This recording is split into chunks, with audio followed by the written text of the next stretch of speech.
Rami Aman est un éducateur de jeunes enfants et un militant de la paix de la bande de Gaza. Ces dernières années, il a déjà passé 2 séjours dans les geôles du Hamas pour ses prises de position. Quelques jours avant l'entrée en vigueur du cessez-le-feu, ce Gazaoui de 39 ans a souhaité nous faire part de son quotidien en temps de guerre, avec des images filmées depuis son téléphone portable.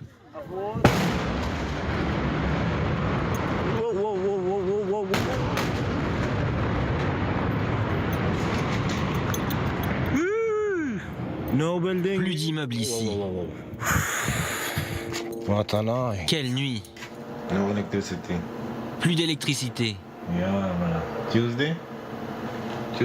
Nous sommes le mardi 18 mai, ou le 19, ou le 17, je sais plus.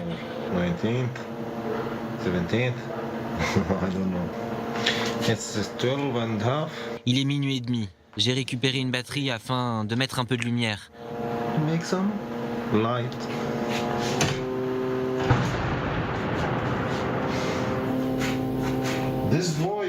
Ce bruit de drone est incessant.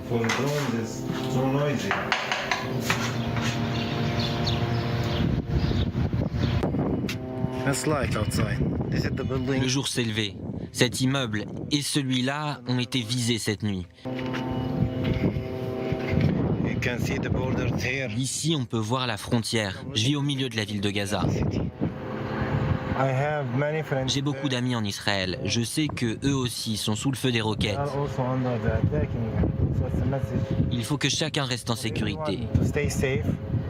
Ceci est aussi un message pour mes amis à Beersheva, à Sderot.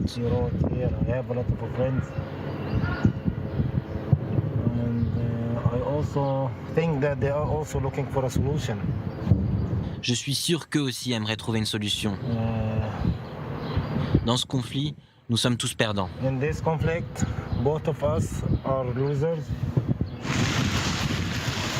Rami vit avec ses parents et une de ses sœurs dans le quartier résidentiel de Rimal, régulièrement bombardé depuis le début de l'opération militaire israélienne, gardien du mur.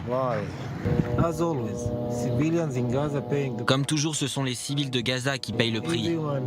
Cette fois, il n'y a aucun endroit de sûr dans la bande de Gaza. Moi, je croyais que je vivais dans un quartier très sûr. Mais non, j'avais tort. Ça, c'est la tour Al-Jala, un immeuble assez important près de chez moi. L'armée israélienne va le cibler.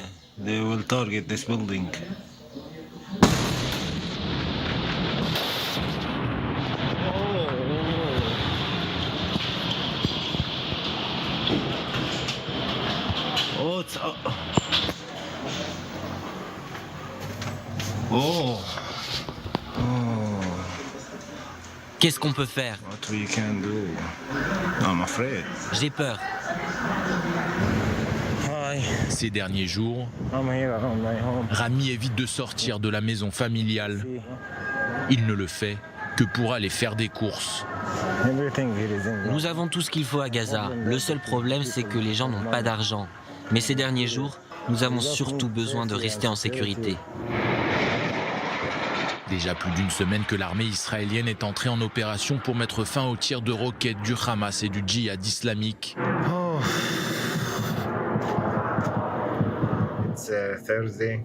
C'est jeudi, il est 20h15, nous sommes le 20 mai.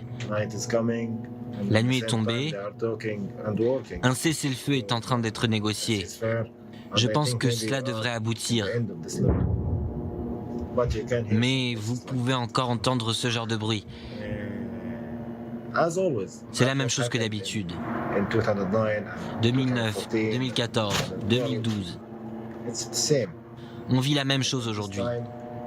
C'est terrifiant et ça fait toujours autant peur. Gaza est détruite. Mais je ne suis pas en train de dire que nous sommes les victimes.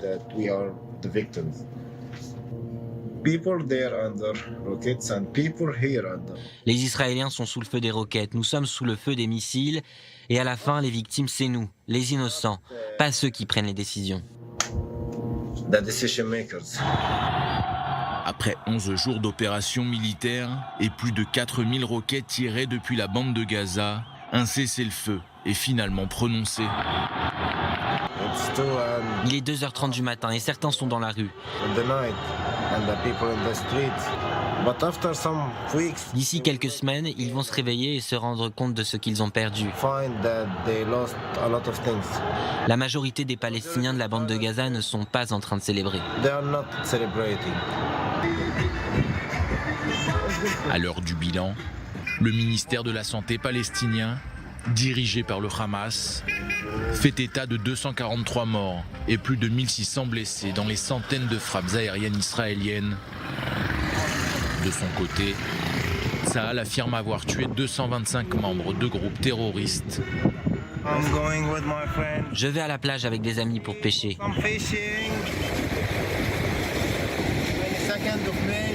Nous sommes le samedi 22 mai, presque 2 jours après le cessez-le-feu.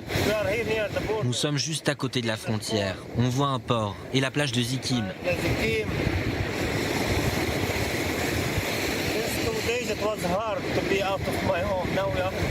Il y a encore 2 jours, c'était difficile de sortir de chez moi. Mais là, nous sommes à la plage. Je peux enfin respirer. Et je peux parler à la mer et aux poissons si je veux. On peut voir des Israéliens pêcher là-bas. Seulement quelques mètres nous séparent.